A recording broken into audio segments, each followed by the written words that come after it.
toutes et à tous et bienvenue sur Soin National, l'émission qui invite, qui explore et qui cherche à comprendre le monde et l'actualité qui nous entoure. Avec vous aujourd'hui, Holia et Mohamed, ainsi que nos chroniqueurs Dora, Mahdi et Hedi. Notre invité du jour est Madame Guéo, professeure d'histoire géo et prochainement pris au ALIEC, qui nous fait l'honneur d'être là pour une émission entièrement consacrée à l'orientation. En effet, nous allons faire de notre mieux pour répondre aux questions que se posent non seulement nos camarades, mais aussi leurs parents. Sur la nouvelle réforme du bac 2021. Comme vous le savez, les filières disparaissent et laissent place aux spécialités. Sans plus attendre, nous nous tournons vers Madame Guéo, et la question avec laquelle nous devons certainement commencer, c'est pourquoi une nouvelle réforme dans le système d'éducation français? Alors, cette réforme, en fait, elle a été voulue par le gouvernement, en fait, pour mieux faire réussir les élèves. C'est-à-dire qu'ils choisissent des spécialités en fonction de leur goût, de leurs compétences, de leurs futures études supérieures. Et mieux faire réussir les élèves au lycée, c'est tenter aussi de mieux les faire réussir dans les études supérieures. C'est un petit peu ça la philosophie de cette nouvelle réforme. Et c'était un peu casser aussi cette idée de filière, S, ES, L, et casser aussi un peu cette filière S qui était considérée comme une filière de l'excellence et qui en fait devenait de moins en moins une filière de l'excellence. Voilà. Oui, mais mieux faire réussir les élèves au lycée, quel est le changement qui justement doit faire Eh bien, justement, en choisissant des spécialités pour lesquelles ils ont vraiment envie de s'engager, eh ben, normalement, ils vont être en situation de réussite. C'est un peu cette idée de cette réforme, c'est que l'élève est actif dans l'orientation et choisit vraiment ses spécialités. Donc, est-ce qu'il est possible de choisir des matières littéraires comme littérature, mais aussi maths et géopolitique? Oui, c'est possible, en fait. Est-ce qu'il y a une stratégie derrière ça? Oui, alors, peut-être que la question, c'est, je pense que souvent, là, vous êtes en train de vous poser tous la question, finalement, je choisis mes spécialités en fonction de quoi? Parce que c'est un peu ça, voilà. Je crois qu'il y a 3 critères qu'on peut mettre sur le choix des spécialités. D'abord, c'est vos centres d'intérêt. Donc ça, c'est important. Les centres d'intérêt, est-ce que j'aime la lecture, est-ce que j'aime les sciences, voilà. Qu'est-ce que j'aime faire? Ça, c'est le premier point pour choisir sa spécialité. Le deuxième, ce en quoi j'ai des compétences. C'est-à-dire, est-ce que je réussis? Oui, par exemple, j'aime bien les maths, mais est-ce que je réussis en fait les maths? Est-ce que j'y arrive? Est-ce que finalement j'ai vraiment ces compétences-là scientifiques? Vous voyez? Donc, ce que j'aime, ce en quoi je suis en réussite, ça c'est vraiment important. Et puis, ce qui va m'être utile plus tard pour les études supérieures. Et je veux dire que le choix des spécialités, c'est un mix de ces 3. Il ne faut absolument pas penser seulement les études supérieures. Parce que l'idée, c'est d'être en réussite. Si vous vous dites, je vais choisir maths, physique, SVT, par exemple, si on recrée un petit peu l'ancienne filière S, maths, physique, SVT, d'accord. Mais je ne suis pas en réussite en SVT. Je ne suis pas en réussite en maths, par exemple. Pourquoi choisir ces filières? Parce que ce qui est important dans les études supérieures, et ça je crois que c'est important, vous êtes en seconde, vous avez passé en première, c'est qu'à partir de la première et terminale, tout ce que vous allez faire au lycée, vos notes, votre implication au lycée, tout ça, ça va concourir à avoir un bon dossier pour les études supérieures. Si vous choisissez des spécialités, vous n'allez pas être en réussite, vous n'allez pas avoir un bon dossier, et vous n'allez pas avoir le choix sur vos études supérieures. Alors on peut dire que les universités prennent en compte les matières choisies pour la sélection des élèves? Alors ça c'est une question effectivement que tous les élèves qui vont passer ce nouveau bac se posent, effectivement. Donc les universités, eh bien, elles vont devoir s'adapter à cette réforme du bac. Donc pour la première fois... Plutôt aux universités du monde? Non, alors déjà on va parler en France. Pour les universités françaises, pour la première fois, elles vont devoir s'intéresser à ce qui se passe dans un lycée. D'accord? Donc ça c'est important. Donc elles sont en train de voir aussi le contenu des spécialités. Donc les universités sont en train de réfléchir justement à ce nouveau bac, à ces nouvelles spécialités, à ces nouvelles combinaisons possibles pour les élèves, un mélange de spécialités scientifiques et plus littéraires, et elles vont s'adapter. En tout cas, on l'espère tous, elles vont devoir s'adapter. C'est pour ça qu'il ne faut pas trop avoir d'inquiétude. Vous êtes en seconde, vous allez passer en première, vous allez passer votre bac en terminale, donc ça veut dire qu'il y a encore 2 ans pour que les universités s'adaptent. Et elles sont en train d'y réfléchir, on le sait. J'ai eu une réunion avec un inspecteur général qui venait de France la semaine dernière, et il l'a dit. Il nous l'a dit, les universités vont s'adapter à ce nouveau bac. Et pour ce qui est de l'année prochaine, est-ce qu'il y aura des heures consacrées à l'orientation? Alors, chaque établissement doit mettre en place la politique d'orientation. Il y a des heures d'orientation qui sont prévues pour chaque niveau, seconde, première, terminale. Nous avons un volume horaire de 54 heures, mais qui est un volume indicatif, qui n'est pas forcément obligatoire. Donc, actuellement, je suis en train de réfléchir avec l'administration pour mettre en place la politique d'orientation à l'ISC. C'est-à-dire mettre en place, mais voilà, les modalités elles ne sont pas encore tout à fait arrêtées, mais que les élèves de seconde et les élèves de première aient de l'orientation dans leur emploi du temps, sûrement assuré par le professeur principal. Donc on est en train de travailler cette politique de l'orientation, cette mise en place. Et votre rôle de prio, en quoi va-t-il consister et comment ça va fonctionner? Voilà, on fait un petit peu le lien. Donc déjà, une des premières missions que j'ai commencé, hier j'avais une réunion justement avec Madame Benfada, mettre en place ces heures d'orientation. Voilà, donc ça c'était une mission. En fait, je vais participer à la politique de l'orientation de l'établissement en collaboration avec la direction et avec les professeurs principaux. Donc ça c'est une de mes missions. Deuxième mission, et ça va être je pense une nouveauté à l'ISC, c'est que je vais recevoir les élèves. Voilà. Vous aurez un bureau. Voilà. J'ai demandé à avoir un bureau, donc normalement j'aurai un bureau clairement identifié à l'ISC. Il y aura une plage horaire dans la semaine où je pourrai recevoir les élèves. Alors là encore, les modalités ne sont pas tout à fait arrêtées, hein, mais c'est ce qui est convenu. Donc pour l'instant, on est sur une plage horaire de 3 heures. Et comme je l'ai fait dans un autre établissement où j'étais prio, c'est-à-dire professeur ressources en information et orientation, les rendez-vous, c'était une demi-heure. Chaque élève prend un rendez-vous avec moi et on discute pendant une demi-heure. Ça s'appelle un entretien d'orientation personnalisée. Alors cet entretien d'orientation personnalisée, il peut être fait déjà un petit peu avec le professeur principal. Et moi, je dirais que je fais un entretien d'orientation approfondi. Voilà. Donc ça, c'est vraiment une nouveauté. Je serai à disposition des élèves. Et ça, c'est vraiment important. Notamment pour ce nouveau lycée. Parce que, alors, à disposition pour le choix des spécialités, notamment pour les secondes, mais après, pour les élèves de première et terminale, c'est aussi travailler l'après-bac. Voilà. Mais moi, ce que je voudrais savoir, c'est qu'on est d'accord sur le fait que la réforme elle a pour but de faire travailler les élèves.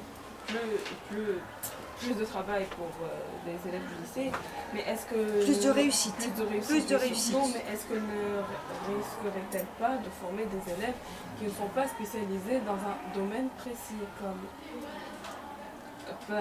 S'ils n'ont pas pris la spécialité. Oui, s'ils n'ont pas pris la spécialité ou s'ils ont pris justement un mélange de matières. Et que après aux études, ça ne pourrait ne pas correspondre. Alors justement. Pas qu'aux études aussi, oui, plus aux études. Oui. Imaginons un élève qui a pris comme spécialité physique, chimie. Histoire géopolitique et c'est l'exemple que vous m'avez donné. Donc imaginons qu'il veut faire quoi après? Des mathématiques? Non, c'est peu probable s'il n'a pas pris. D'accord? Il veut faire une prépa scientifique. Une prépa scientifique. Alors, j'ai dit il y avait 3 critères. ce qu'on aime, ce qu'on a réussite, et les études supérieures. Si on envisage une prépa comme on a dans notre système français, une prépa scientifique, ça ne s'improvise pas. Généralement, les élèves, souvent, ils savent déjà qu'ils veulent faire des sciences et qu'ils veulent faire une prépa scientifique. Donc celui qui veut déjà faire une prépa scientifique et qui le sait depuis la seconde, il va s'orienter sur un choix maths, physique, chimie, mais il n'est pas forcément obligé de prendre SVT. Parce que si on fait maths sup ou maths spé, ce qui est important, c'est de faire maths et physique, chimie. Donc on peut très bien avoir quelqu'un qui fait maths, physique, chimie, et puis pourquoi pas histoire-géographie. C'est pas du tout rédhibitoire. Et là, on peut, avec un maths et physique, chimie, il pourra faire une classe prépa scientifique. Dans les classes prépa scientifiques, il y en a qui sont plutôt orientées biologie. Donc là, effectivement, il vaudrait mieux avoir pris SVT. D'accord ? Après, le cas que vous me proposez, c'est quelqu'un finalement qui n'a pas véritablement, qui ne sait pas encore dans quel domaine il voudrait travailler.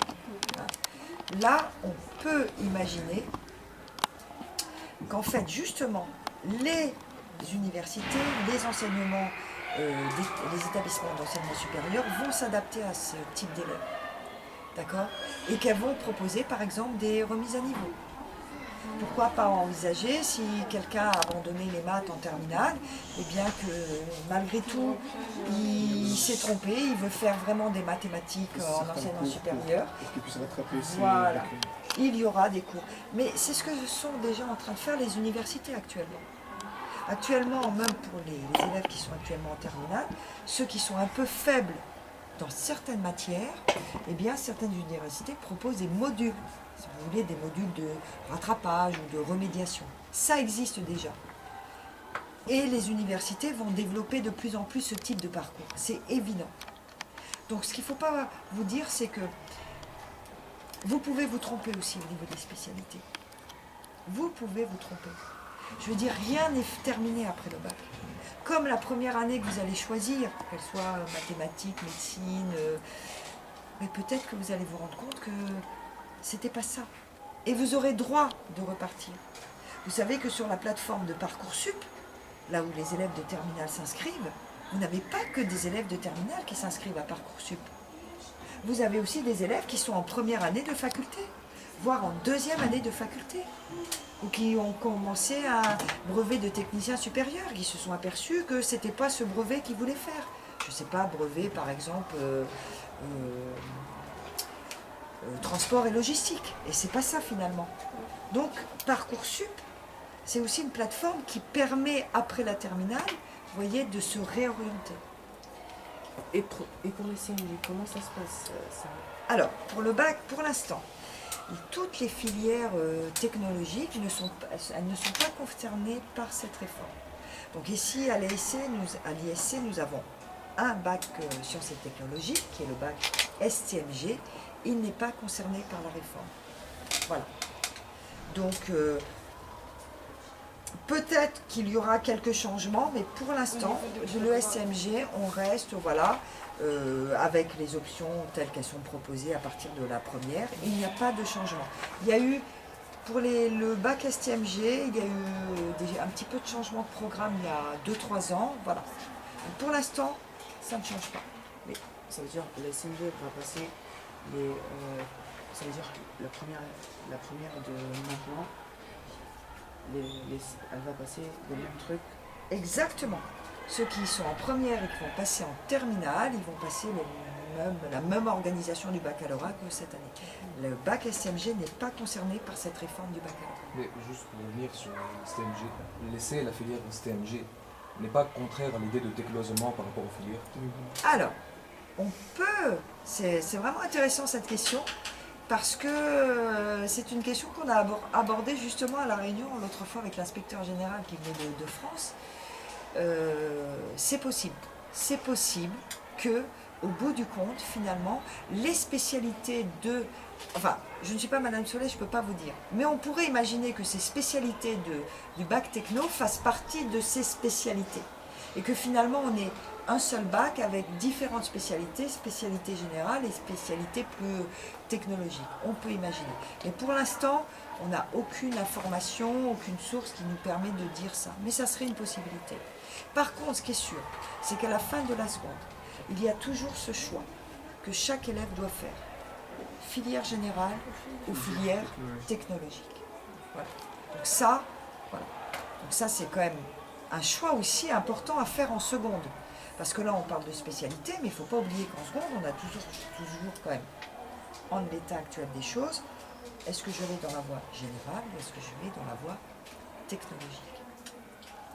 Est-ce que vous pensez que cette réforme sera efficace au cours élémentaire? Alors, Notamment plus au niveau, est-ce que ça va donner par exemple le niveau d'excellence, au niveau de la réussite? Peut-être Un que ça meilleur va... taux de réussite au bac, peut-être plus élevé. Pas forcément un meilleur taux de réussite, peut-être un moyen d'accéder plus facilement à des mentions par exemple. Alors, le taux de réussite au bac, il ne va pas changer. On est déjà à un bon taux de réussite sur la classe d'âge. Hein. Vous savez, on est presque maintenant sur une classe d'âge. Hein. Une classe d'âge qui a le bac, on est à peu près à 75% qui a le baccalauréat. Tout confondu, hein, baccalauréat général, technologique ou professionnel. Je pense que c'est plutôt en termes de taux de réussite après. D'accord? Je vous rappelle que le baccalauréat, c'est le premier diplôme universitaire en France, hein, le baccalauréat. Ce qu'on peut imaginer par contre, quand on voit les programmes de spécialité, hein, que les élèves qui ont choisi ces spécialités, il faudra vraiment qu'ils soient motivés, qu'ils aient envie de s'engager, parce que les programmes ne sont pas aussi faciles que ça. Donc ça, c'est important. Si on prend par exemple rien que le programme des mathématiques, hein, les enseignants de mathématiques sont bien conscients que le nouveau programme de mathématiques est un programme solide, je dirais, très solide. Donc il ne va pas falloir choisir mathématiques par défaut. D'accord? Parce qu'autrement, les élèves vont être là en difficulté. Donc c'est pour ça que le choix des spécialités, je vous dis, vraiment, je reviens sur ces trois composants. Ce que j'aime, là où je suis en réussite, et ce qui va m'être utile. Mais si vous prenez que ce qui va m'être utile, vous pouvez être en difficulté. Mais ce qui va m'être utile, c'est pas ce qui va m'aider dans la voie professionnelle plus tard? Alors non, quand tu seras en salarié, alors, non. Alors, là, il ne faut pas viser si loin. Vous êtes encore jeune, vous êtes en seconde, vous passez en première, vous allez avoir le bac, ensuite vous allez faire vos études supérieures. Après, là où tu vas travailler, il y a encore beaucoup d'inconnus. Et puis jusqu'où tu vas aller dans tes études supérieures, est-ce que tu vas t'arrêter en licence, est-ce que tu vas aller au master? Parce que voilà, il y a des études courtes, des études longues. Vous ne pouvez pas encore vous projeter. Ce qui va être utile pour ton enseignement supérieur, réfléchissez en termes de domaine. Qu'est-ce que finalement, c'est pas tellement en termes de métier, parce que vous êtes en seconde, souvent vous n'avez pas trop d'idées, sauf à part ceux qui veulent faire médecin, par exemple. Voilà. Oui, justement, eux, là, ils sont obligés de prendre. Oui, alors ben là, on est sur du maths, je dirais plutôt physique, chimie, SVT. Je vous rappelle que, de toute manière, en terminale, ceux qui veulent faire médecine, qui font maths, physique, SVT, première, il va falloir qu'ils abandonnent une spécialité. Donc là, entre maths, physique, chimie, SVT, ça va être mathématiques. On est plutôt mathématiques. Maths complémentaires. Voilà. Et maths complémentaires s'ils veulent continuer. Ce qu'il faut savoir, c'est qu'en France, les études de médecine sont aussi en train d'être réorganisées. Donc, médecine en France va aussi s'adapter à ces élèves qui n'auront pas forcément voilà, qui n'auront pris que physique, chimie ou SVT. Donc, le concours de médecine aussi en France est en train d'être réorganisé. Donc, il y a beaucoup de changements qui vont avec aussi cette réforme. D'accord?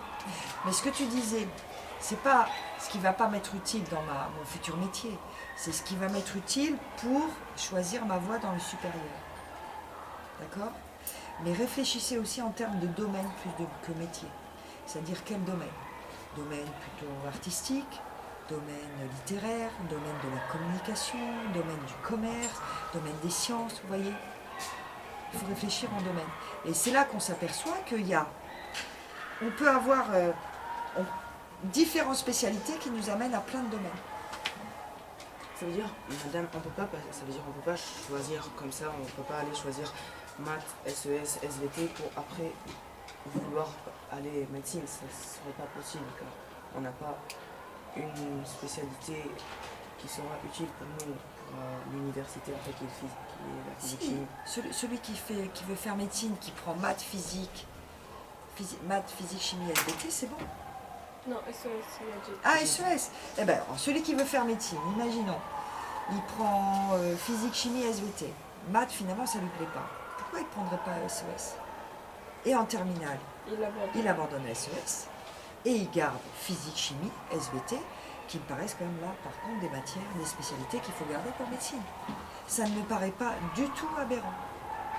Et je pense qu'à l'avenir, parce que pour l'instant, là, je pense que beaucoup d'élèves de seconde ont essayé de faire des choix plus, comment dire, sécuritaires ou sécurisés.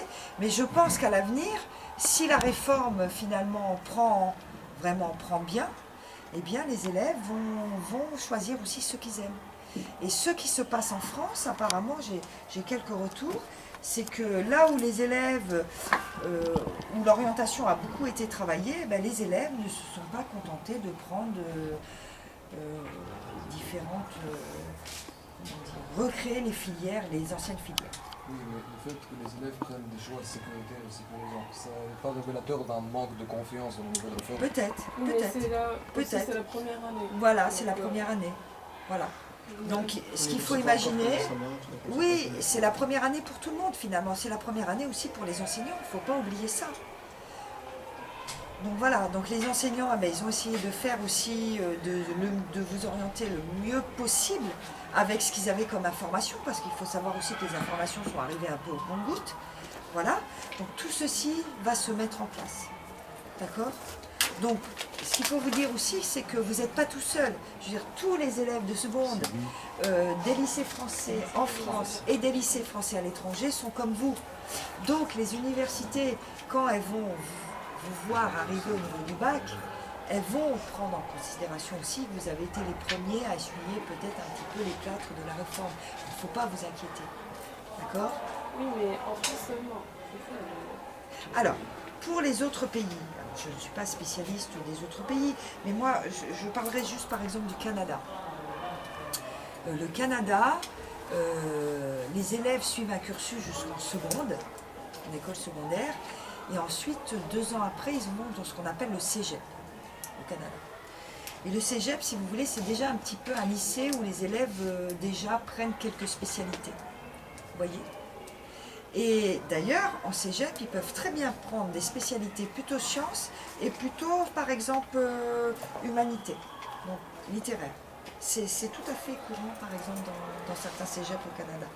Donc en fait, ce qui veut dire, c'est que par exemple, si je prends les universités canadiennes, finalement, ce choix de spécialité, ça va pas forcément les déstabiliser. Vous voyez ?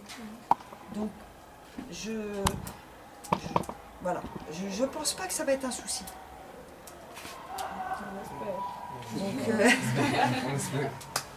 Donc je pense aussi que les universités, alors les universités françaises vont s'adapter, mais je pense aussi que les universités étrangères vont aussi s'adapter. Enfin, quand elles vont voir un élève qui a un bac français, elles vont aussi s'adapter à ce qu'il a choisi. Oui, mais est-ce que l'université va se dire celui-là il a un bac français, on va voir ce qu'il a fait au lycée pour savoir si on va l'accepter ou pas? Non, alors ce qu'ils vont regarder, c'est d'abord de manière le dossier. Donc ça aussi c'est important. Si vous prenez une spécialité maths, mais que vous n'aimez pas et que vous avez 5 ans maths toute l'année, en première, en terminale, ça va vous servir à quoi? Vous savez, c'est ce que je disais à mes élèves quand ils me disaient « je vais en première S ». Pourquoi tu vas aller en première S? Tu veux faire médecine? Non. Tu veux faire école d'ingénieur? Non. Architecture? Non. Alors pourquoi tu vas en S? Ah, parce que ça ouvre tout. Ça m'ouvre tous les débouchés. Et ça va t'ouvrir quoi comme débouché? Si tu as un bac S avec 10 de moyenne, sans mention, toutes les portes se ferment. Les classes prépa, les DUT, les BTS, même certaines universités qui deviennent sélectives. Alors on peut dire que si un élève ça veut dire un élève qui a passé STMG, qui a une bonne mention on va le choisir, il va être préféré Alors, par rapport à un élève S qui a 10 de moyenne. exactement. C'est-à-dire car il connaît les notions, tout ça. Alors, exactement. En gros, vaut mieux Ce un qui se bon passe- bac STMG qu'un... Alors là, vous prêchez une convaincue, je l'ai toujours dit à mes élèves, d'accord, soit en tant que professeur, soit en tant que prio. En France, c'est simple, pour ces matières, pour les formations comme le DUT, diplôme universitaire de technologie à l'université 2 ans, ou un brevet de technicien supérieur, d'accord, 2 ans. Études courtes, mais qui permet des diplômes qui permettent aussi de continuer. Il y a des quotas. Il y a des quotas pour les bacs généraux et les bacs technologiques. Donc, l'élève qui veut faire par exemple un DUT, par exemple, technique de commercialisation. C'est un DUT qui est très prisé en France. C'est un DUT pour les élèves de ES ou de STMG. Il va y avoir un quota élève ES et un quota élève STMG. Donc, l'élève de STMG qui se présente à ce DUT, d'accord, il n'est pas en concurrence avec les bacs ES, il est en concurrence avec les élèves qui ont un bac STMG. Donc, il faut avoir un bon bac STMG. L'élève qui a un bac ES, pour un DUT, il n'est pas en concurrence avec le bac STMG, il est en concurrence avec le bac, tous ceux qui ont passé un bac ES. Donc, le bac STMG offre beaucoup de débouchés. D'accord? Au niveau du tertiaire. Ce qui est important, c'est d'avoir son bac dans les meilleures conditions. Peu importe la filière, c'est ce que j'ai toujours dit à mes élèves, aux élèves. Peu importe la filière que vous choisissez, S, ES, L, STMG, et il y a d'autres, d'accord? C'est que vous soyez en réussite, que vous ayez réussi. Et là maintenant, c'est sûr qu'il faut conclure. Maintenant, avec les spécialités, peu importe que vos spécialités, c'est que vous soyez aussi en réussite. D'accord? Et ça, c'est important. Que vous soyez en réussite pour vos études supérieures. Merci beaucoup, Madame Bio, merci pour votre intervention, merci pour cette discussion. Je pense qu'elle a été très fructueuse, on a tous pu en tirer quelque chose. Je laisse maintenant la parole à Holia pour le mot de la fin.